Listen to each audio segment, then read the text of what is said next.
The first satellite launched from West European soil was an abject failure. It appears that Launcher 1 has suffered an anomaly which will prevent us from making orbit for this mission. We are looking at the information and data that we have gotten. The rocket, operated by Virgin Orbit, was launched with 9 satellites for both civilian and defense purposes. It was carried by an airplane which took off in the UK to a height of 35,000 feet before it was released. Just 2 hours later, the mission was declared a failure.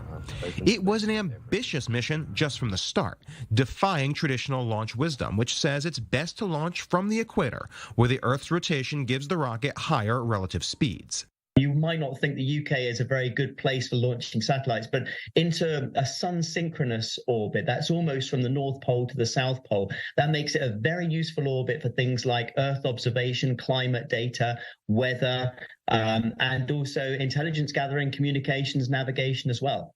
And it marks another failure for European space ambitions. Late last year, the Italian-made Vega C rocket was lost after liftoff, and the French Ariane 6 has been beset by delay after delay.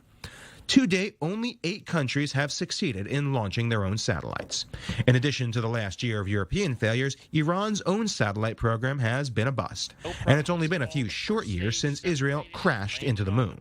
It seems that a failure in our inertial measurement unit caused a chain of events in the spacecraft avionics, which cut off the engines and caused us to lose the mission.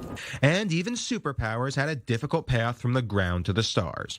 And not just in the early years either. Artemis 1, NASA's return to the moon, experienced multiple technical failures before it finally had a successful launch last year.